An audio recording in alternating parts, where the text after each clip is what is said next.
From a Hollywood titan sneaking their script into shot, to a number of hiding in plain sight objects meaning far more than you initially thought. Get ready to view the following scenes entirely differently from here on out. I'm Gareth with Jess from What Culture, and this is film and TV moments that are impossible to watch the same after this video. A knight secretly gets it on in a picture. Harry Potter and the Prisoner of Azkaban. Throughout the numerous Harry Potter Wizarding World entries, a great many portraits can be found wandering around within their own frames, and sometimes causing a little chaos in their fellow painted pal settings too. And in a rather subtle case of the latter at one point during Alfonso Cuarón's Prisoner of Azkaban, it turns out that a pair of these drawn figures were actually rudely interrupted in the thick of getting a touch steamy. Coming during the sequence that sees some of Hogwarts students gather around the frame that once boasted the fat lady, before she found herself hiding behind a hippo elsewhere. A few rewinds of a particular shot of Harry and Hermione depicts two background painted folks attempting to get it on amongst the stairs. Hilariously, what appears to be Sir Cadogan and a lover quickly attempt to make themselves decent as the wizards and witches assemble. Oddly enough, it also seems as though this is something of a reused clip throughout the flick too, with Sir Cadogan performing a similar awkward shuffle with a lady upon being beckoned by Professor McGonagall in Gryffindor Tower. You'll never look at these portraits the same way again. Freeze frame Jason Bateman, Ozark. Let's kick the list off with a really weird one from the fourth and final season of Ozark, as discovered by Redditor in Flexible on Our Movie Mistakes. In the season's very first episode, Marty and Wendy meet with Darlene, yet pay close attention to the mid-shot of Marty and Wendy sat at the poker table during the scene, and you might notice that Jason Bateman doesn't move. Like, at all. While at first you might simply assume that Bateman is keeping icy still for dramatic purposes, on closer inspection, it's actually a straight up freeze frame. Presumably there was a production problem where the original take was unusable for whatever reason, and yet there wasn't time to reshoot the entire setup. Instead, Laura Linney was evidently filmed on a green screen and keyed into the shot, all while Bateman maintains the same hilariously glazed over stationary facial expression. You probably didn't notice it on an initial viewing, but now it's gonna taint every rewatch, so I'm sorry about that. Sean Connery wasn't a fan of one part of an action scene, Indiana Jones and the Last Crusade.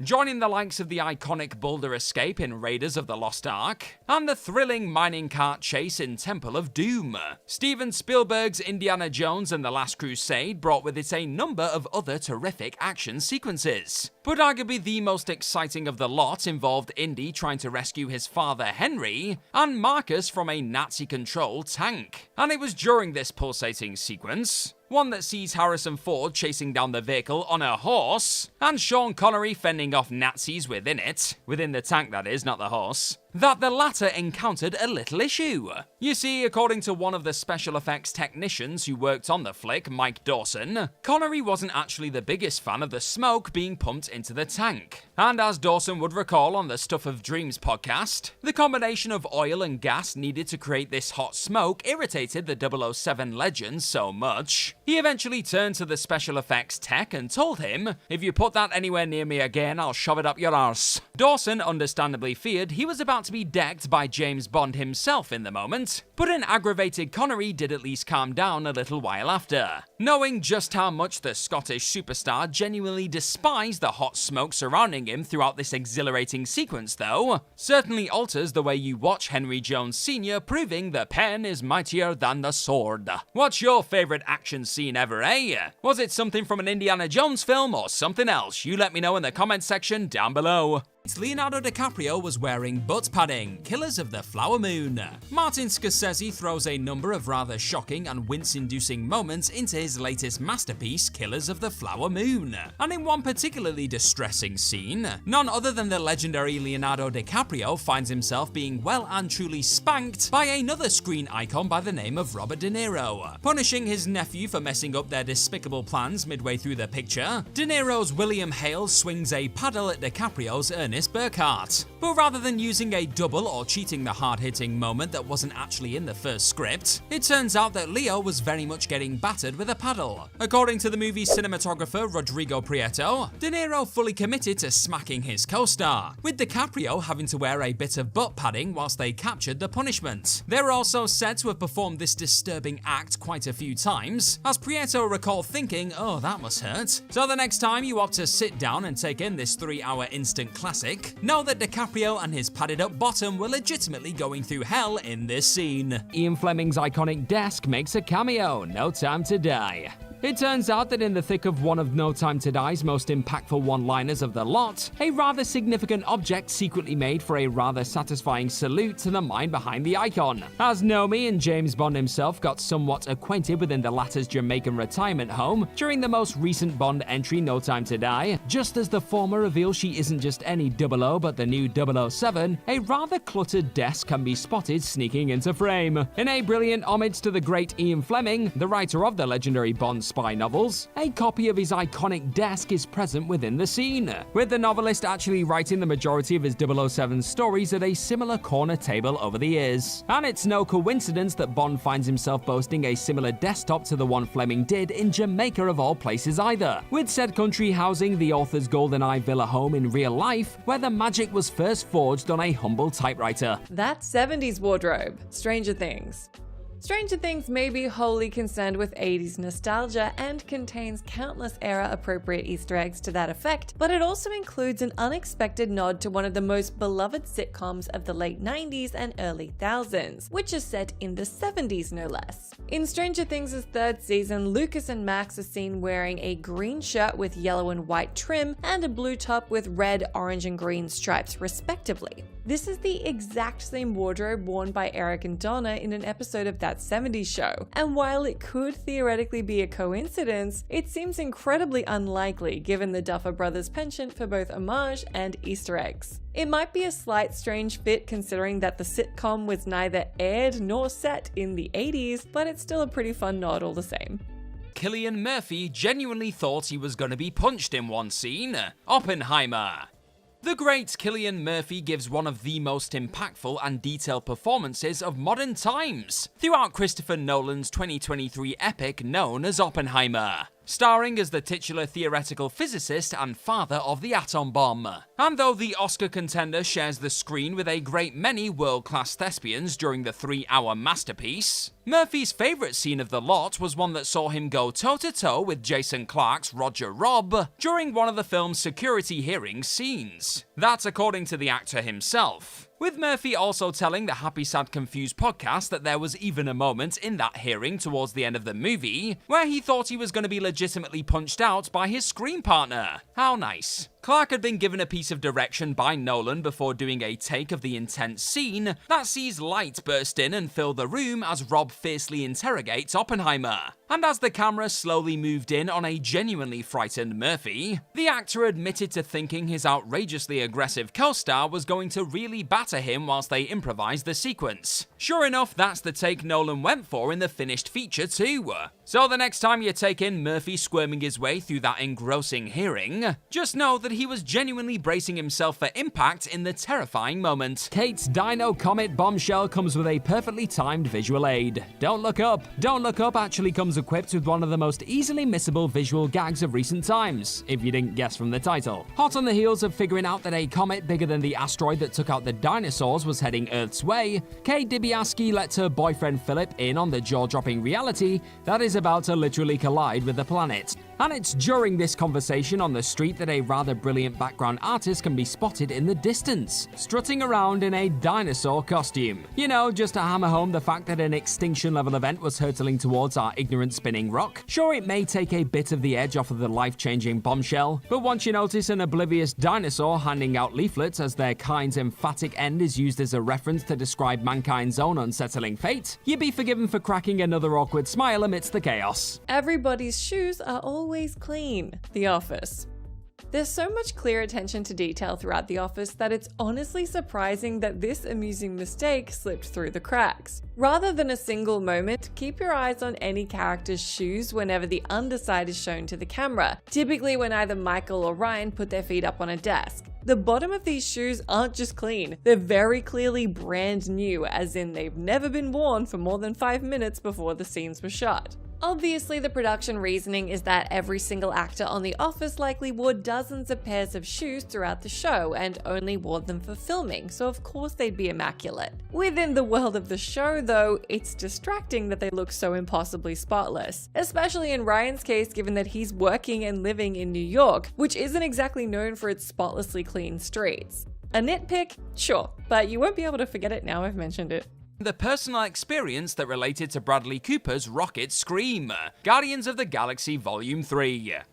There's a properly devastating moment in the middle of James Gunn's Guardians of the Galaxy Volume 3 that is up there as one of the most heartbreaking superhero moments of the last decade. After trying to free his fellow animal buddies from their cells, the villainous High Evolutionary murders Rocket's beloved Lila in front of his very eyes. The noise that erupts from the broken raccoon is haunting, and it's actually a sound that was scarily similar to the one Bradley Cooper, the star voicing the Guardian, made when his father passed away. Cooper revealed this fact whilst talking on the Howard Stern show, saying that whilst recording the moment on a soundstage for the movie, he sensed that everyone listening to the massively emotional scene could sense that there was some deep truth to the sound that came out of my mouth. Watching a traumatized Rocket cry for the death of his precious Lila was already a holy S moment, as Cooper put it, but discovering that this was also a sound partly inspired by Cooper's own tragic experience of his dad dying makes that affecting scene even more painful to behold. Michael Fassbender was secretly CGI during one scene, The Killer. Even the most dedicated David Fincher lovers out there will have struggled to catch this surprising moment in The Killer. During a sequence that sees Fassbender's titular assassin speeding through Paris on a moped, it was eventually revealed by the talented folks behind some of the flick's VFX that a decent portion of this scooting away from danger moment featured an entirely digital Fassbender at times. As Wiley Co. VFX would reveal on X/Twitter recently, due to Fincher not being happy with the shots they captured on a virtual stage,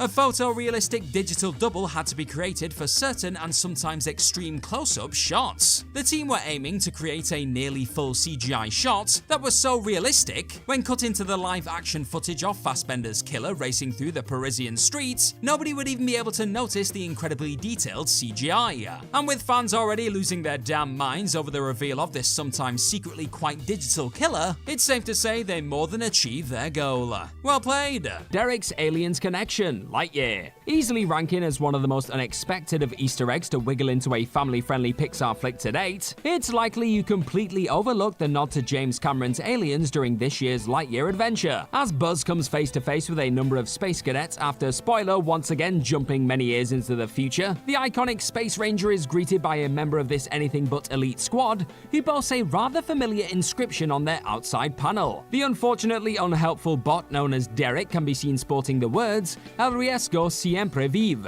a phrase that is also present on Jeanette Vasquez's armor during the pulsating sequel to Ridley Scott's horrifying slice of sci-fi known as Alien, and apologies for butchering that language. These words translate to "the risk always lives" in Spanish, and appear to be director Angus MacLane's way of tipping his space cap to James Cameron's sci-fi masterpiece. The director also just so happens to voice Derek too. Geralt's totally plastic sword, The Witcher. With The Witcher reportedly costing around $10 million per episode to produce, it's surely not unreasonable to expect the prop department to throw down the necessary dollars on some ultra high quality props, right? While that's the case for the most part, the show comes up short where arguably its most important prop is concerned, Geralt's iconic sword. Throughout the first season in particular, there's a distinctly plastic quality to the sword he wears sheathed on his back. The way it reflects light accentuates the fact that it's a cheaper, low-detail prop, and if you look closely at the sword's hilt and pommel, you can even make out a seam where the prop was clearly created from a plastic mold. The sword's fakeness is most obvious in the show's second episode, where Jaskier sings "Toss a coin to your Witcher," and even that song's iconic awesomeness can't fully distract from how the sword looks like it belongs in a high school drama class's prop cupboard. Josh Brolin's dog chase very nearly went badly wrong, No Country for Old Men. During the Coen brothers' outstanding neo-western No Country for Old Men, Josh Brolin's Llewellyn Moss finds himself being hunted down by a pit bull. as he wriggles and splashes his way down a river. Moss eventually avoids being torn to pieces by shockingly gunning down the incoming canine. But the actor would later reveal that he came dangerously close to being dog food while shooting this sequence on the day, making an already intense scene feel even more dangerous in hindsight. As Brolin would note to GQ when talking about his many iconic roles, that trained pit bull went by the name of Scooby, and Brolin was given a chew toy to put in his pants that Scooby would see and chase after. Sounds simple enough. However, as he tried to quote-unquote get under in the freezing water, and the dog that was desperate to clamp its jaws down on a chew toy located near his crotch got closer, Brolin recalled struggling to get the floaty out of his pants before the rather scary Scooby turned his crotch into a snack. He did manage to launch it away from him just in time, thankfully, before spotting that his directors were simply chuckling at their panicking actor, and in his words, not concerned about their lead actor in the least. Put simply, it appears very little acting was required during this intense canine river chase. That dance scene took 11 takes, Saltburn.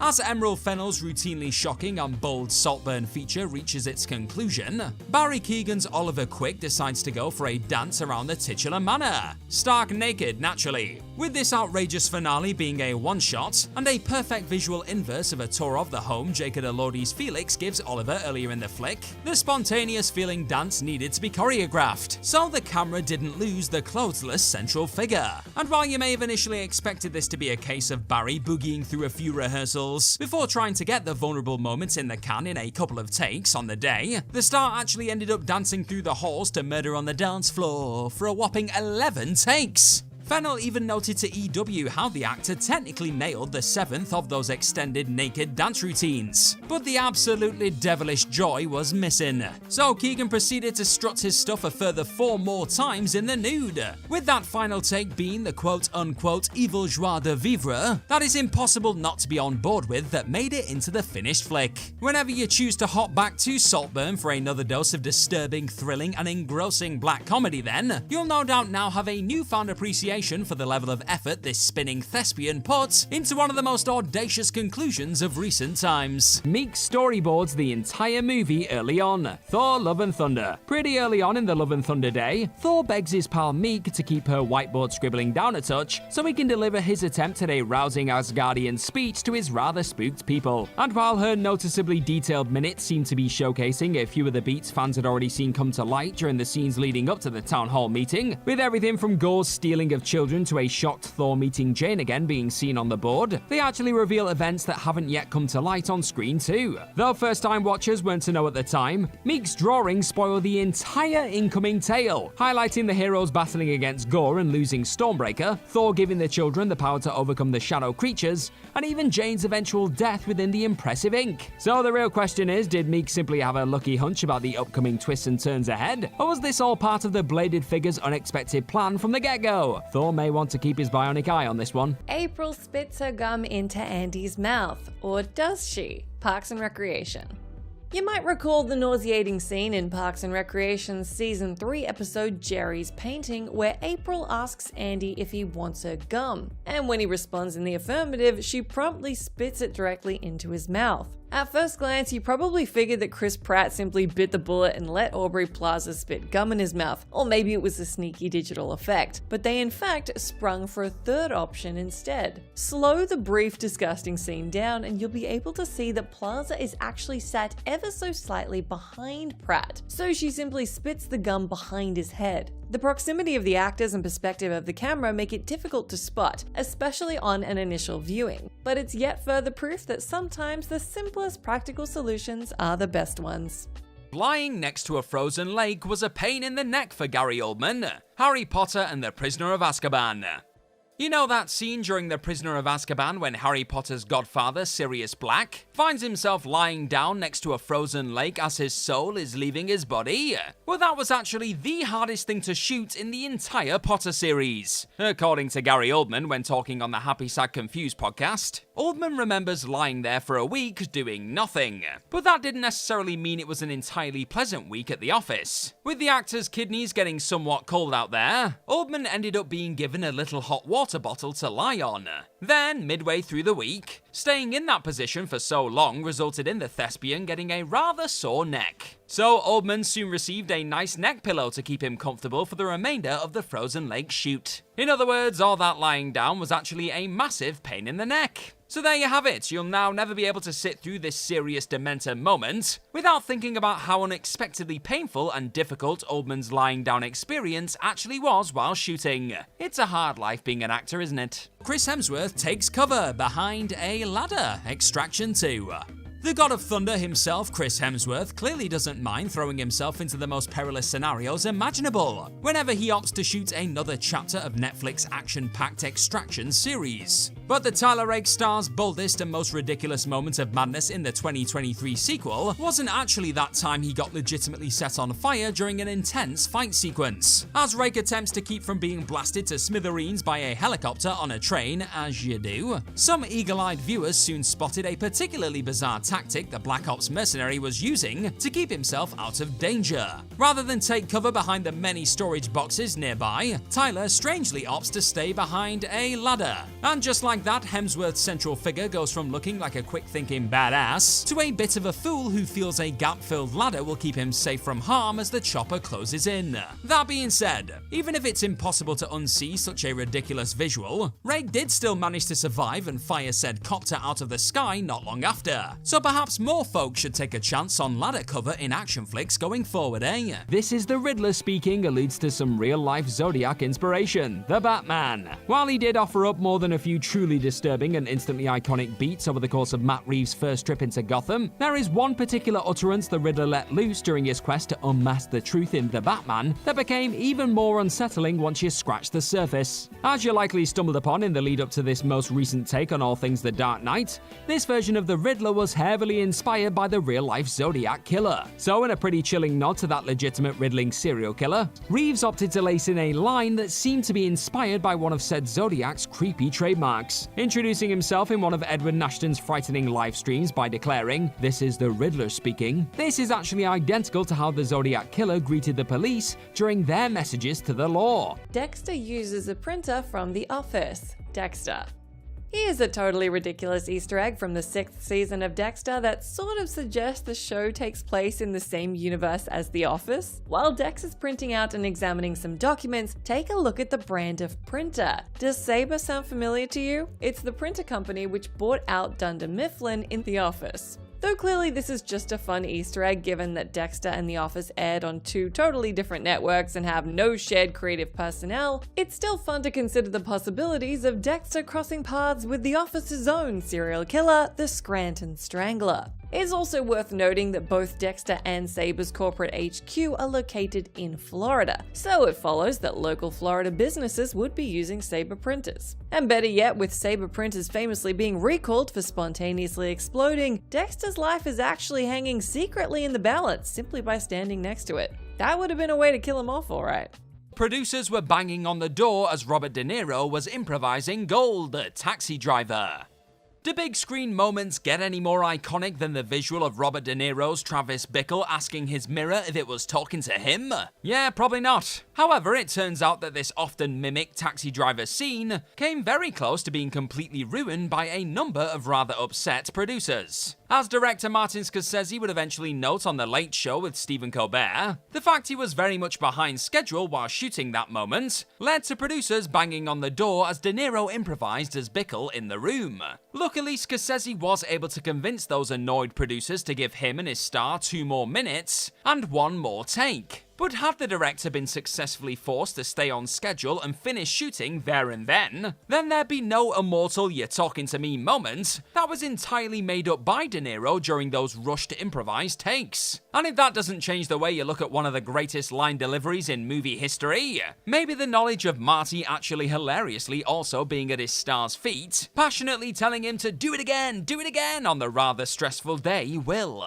3 months of work went into one Dutch moment, Oppenheimer. As the titular star of Christopher Nolan's latest big screen epic, Cillian Murphy always knew he was set for one of the most challenging experiences of his career so far. At one point in the film, J. Robert Oppenheimer is found delivering a physics lecture in Dutch. But rather than using some clever movie magic tricks to just make it appear as though Murphy was uttering the language himself, the actor genuinely had to spend months learning precisely what Oppenheimer needed to say for the little scene. And as noted in the Unleashing Oppenheimer inside Christopher Nolan's explosive atomic age thriller book, Murphy ended up turning to the director's longtime cinematographer Hoyt van Hoytema for help, with the man behind the camera himself being Dutch. After recording and slowing down Hoytema speaking the dialogue in Dutch, the actor then spent 3 months learning it phonetically. Murphy also claims he can still recite the Dutch speech today after practicing the moment so many times. And it just goes to show that some of the smallest moments in the biggest features can take months of dedicated preparation to bring to life. Jonah Hill really hates birds. 22 Jump Street. While many are able to escape having to come face to face with their worst nightmare on the job, 22 Jump Street star Jonah Hill wasn't so lucky during the opening stages of that undercover comedy follow-up. You'll no doubt remember after Channing Tatum's immediately immortalized "My name is Jeff" delivery, of course, that Hill Schmidt lets loose a side-splitting scream as the pair find themselves having to contend with a bunch of escaped critters on the back of a moving lorry, as you do. Only the actor himself would eventually note on Conan that this wasn't him letting loose an in-character howl. This was about as real a cry of terror as it gets. So the next time you take in this thrilling Jump Street set piece, do so with the knowledge of Hill very much losing his crap in the back of that lorry for realsies. Janet gets handed a prop, The Good Place. In the 6th episode of The Good Place, Michael is investigating some problems in the neighborhood and attempts to narrow down a list of suspects with the help of walking database Janet. However, there are enough ongoing variables that the list of suspects is massive, with Janet handing Michael a book-sized ream of papers. Look closely in the seconds before Janet hands a stack of papers to Michael though, and you'll see a stagehand pass the papers to them in the bottom left-hand corner of the frame. Considering that Janet is able to materialize anything at will, they wouldn't need to be passed anything, so this is very clearly a mistake that somehow, hilariously, made it into the final cut. A completely inaccurate snake, Bullet Train. Along with the many other memorable killers found speeding around Tokyo on a train in David Leitch's Bullet Train, a rather deadly boomslang snake also shows up on the titular vehicle. But according to a snake expert by the name of Sarah Ruan, who sat down to analyze a number of snake attacks in various movies for Insider, this snake is actually about as inaccurate as it gets. Firstly, Ruan was quick to note that the reptile wasn't even a boomslang, quickly identifying it as a rat snake instead. Not a great start. Then, on top of looking nothing like such a distinctive looking snake, they also didn't have the front fangs shown in the movie, and were not a constrictor, so they wouldn't have wrapped themselves around Brad Pitt's arm and squeezed like the one in the film eventually does. Oh, and the way the movie depicts the use of antivenom is completely wrong too, with it often taking more than one dose to cure a bitten person. You're also typically monitored after your doses, being given more of the ridiculously expensive antivenom if you're getting worse. Sure, these changes definitely help make the snake moments feel that little more dangerous and exciting in the flick, but it's hard to look at them quite the same way in the wake of learning just how poorly the reptile scored out of 10 when it comes to accuracy. It got a 1, by the way, just in case you wanted to know. Some of Ryan Gosling's best Ken moments were improvised. Barbie.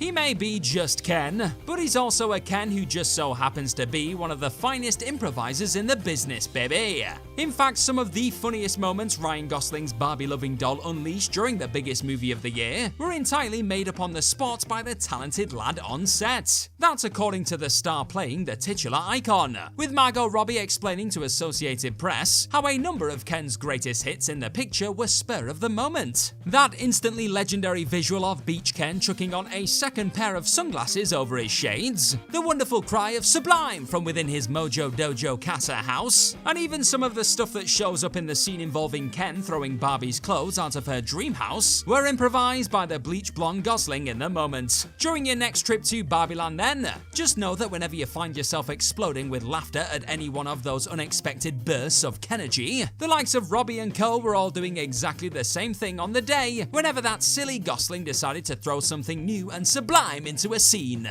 Robin Williams' fall was completely unplanned, the birdcage. It turns out that fans weren't the only ones caught off guard by Robin Williams' hilarious tumble at one specific point in 1996 comedy The Birdcage. According to Hank Azaria playing housekeeper Agador in the flick, the chaotic dinner scene that sees Williams' Armand Goldman losing his cool in the kitchen over the lack of entree and shrimp involved a slip from the iconic comedy star that left both stars genuinely chuckling mid-scene. If you look closely, you'll spot Azaria in particular struggling to hold it together as Williams wipes out, with the star eventually noting to the AV Club, "That was absolutely not intentional." And if you watch that little piece of film again, you'll see me laughing and Robin laughing. Ever the sort of pros, Williams and Azaria refused to drop the scene, however, and what ensued was the sort of inspired improvisation the two made careers out of. Rod and Todd are devil children, The Simpsons.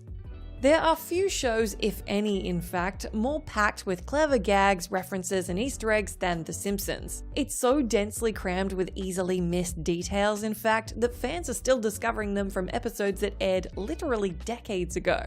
Case in point, we have the season 9 episode Bart Star, where Homer becomes the coach of a Pee-wee football team and gives Bart the unearned position of quarterback. During the football scenes, keep an eye on Rod and Todd Flanders, whose football jerseys bear the numbers 66 and 6 respectively. In one scene, we briefly see the brothers stood next to one another spelling out 666, as is of course referred to as the number of the beast in Christianity. While this is obviously just a fun goof on the part of the show's animation team, it's also hilarious to consider the possibility that Ned's been unknowingly raising the spawn of Satan this whole damn time. It changes the show, naturally. Sydney Sweeney was bitten by a spider whilst filming a scene. Anyone but you. Speaking of animal co-stars changing the way you look at certain movie scenes, after learning about Sydney Sweeney's real-life experience with her huntsman spider scene partner, you'll definitely be left wincing that little more when watching one Anyone But You moment. While shooting a scene involving said spider, Sweeney and co-star Glenn Powell, the Euphoria actor was told to shake the arachnid to make it move on camera. And what do you know, agitating this trained spider resulted in the animal eventually chomping down on Sweeney, as seen in an unused take that she brought to The Tonight Show. Sweeney wasn't the only person who went through a bit of an ordeal during the shooting of this chaotic scene either. Powell would later note to Variety how he almost died trying to get his clothes off post-spider reveal, explaining that he nearly fell off the cliff trying to get his pants off too quick. So while this scene may have initially seemed like little more than a bit of silly and entirely safe rom-com fun, it was actually a surprisingly traumatic one for the human stars. Simon Pegg recorded dialogue for one specific scene on his phone. Mission Impossible Dead Reckoning Part 1. When Dead Reckoning's big bad AI villain decides to impersonate none other than Simon Pegg's lovable IMF technical field agent Benji Dunn. After pretending to be Benji as Ethan Hunt is once again being guided by his longtime pal, the inaccurate information sent to Hunt in this moment ultimately leads to the shocking death of Ilsa Faust. And as Penn and director Christopher McQuarrie discuss what they felt the entity's version of Benji's voice needed to sound like during the making of the flick, the former ended up recording lines from home and sending these chunks back to the latter in the edit. The actor would also reveal to Slash Film that though he did end up doing some more ADR for the unsettling entity moments, the version he provided on his phone from home ended up being the best pitched version of it, with the director wanting something that sounded like the AI had simply been recording Benji's voice and was now suddenly choosing to become him. So there you have it. That horrifying Benji impression the entity uses to trick Ethan in the finished feature was actually recorded from the comfort of Pegg's own home on something as simple as his mobile. Halle Berry broke her ribs mid-fight scene but refused to call it quits, bruised. It's not uncommon to hear of an actor being legitimately knocked silly in the midst of a pretend throwdown in between the ropes, and joining the likes of Sylvester Stallone and the gang in being genuinely broken in the thick of a fake fight shoot, bruised director and star Halle Berry. Coming up against as legitimate an MMA star as possible in UFC women's flyweight champion Valentina Shevchenko, during her character of Jackie Pretty Bull Justice's battle with Lucia Ladykiller Chavez late on, Berry's look of anguish and discomfort at a few points during the scene likely didn't require too much acting on her part. In the star's own words on the matter when talking to Sports Illustrated about the flick, Shevchenko actually broke two of Berry's ribs on only the second day of the fight shoot. But instead of calling for a break in shooting to heal up the no doubt agonizing injury, sensing the pair's schedules may not line up up again for some time, and that pausing could endanger the film actually being finished, Berry kept her injury to herself and simply kept on fighting. Monica's blatantly obvious stand-in, Friends. In recent years, with Friends becoming available on streaming platforms in high resolution and widescreen, viewers have noticed an increasing number of mistakes, which were basically imperceptible in the original standard def 4:3 editions of the episodes. Perhaps the most famous of all the gaffes occurs in the season 8 episode, the one with Rachel's date, where while Phoebe is talking to Monica in Central Perk, for a lengthy close-up it's clear that Phoebe isn't actually talking to Monica at all. This is in fact Courtney Cox's stand-in, who serves as a lighting reference for the crew and gives Lisa Kudrow someone to perform lines opposite while her coverage is being shot. The stand-in is visible because while the show was always filmed in widescreen, it was framed and composed for 4:3 playback, given that widescreen displays weren't yet ubiquitous around the world. As a result, the production never really expected the stand-ins to be seen. Jennifer Lawrence wasn't there while shooting the elevator moment, The Hunger Games Catching Fire. During the second Hunger Games picture, Catching Fire, Joanna Mason ended up memorably sharing an elevator with Katniss Everdeen, Peter Mellark, and Haymitch Abernathy. And it was during that rather awkward moment when Jenna Malone's character confidently stripped off completely in front of the gang. However, as recently revealed by Malone herself in a red carpet conversation with Variety, one specific cast member wasn't actually present during that famous Hunger Games scene. Katniss star Jennifer Lawrence was sick that day, according to Malone, which meant the team had to capture the elevator moments without her. So it's likely Lawrence's part in the scene, hilariously giving Josh Hutcherson's Peter a death stare after he helped Joanna unzip her dress, was then just shot later when she felt better and added in post-production.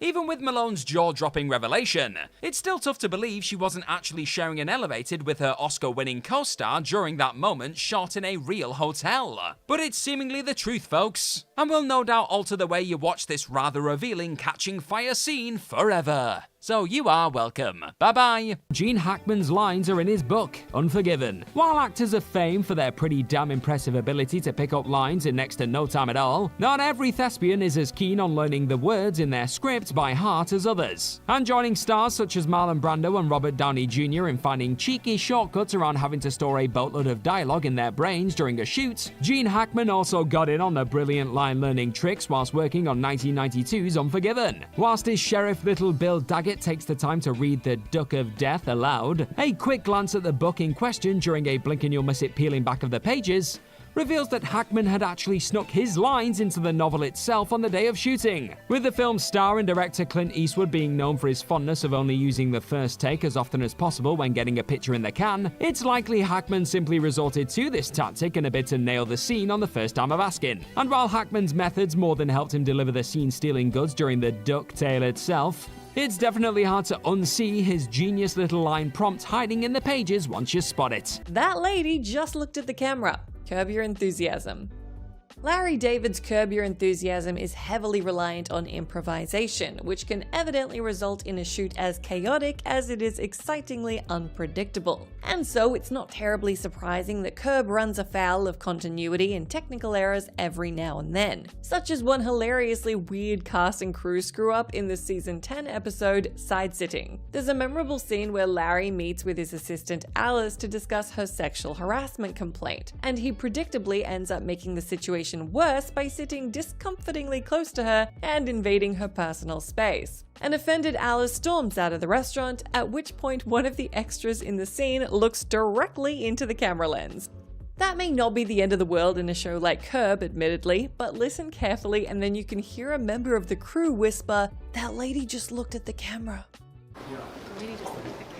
Though the crew members' comment would have been easy enough to edit out during post-production, seemingly nobody in the audio department caught it before airing, and alas, it's immortalized forever. Definitely one worth checking out.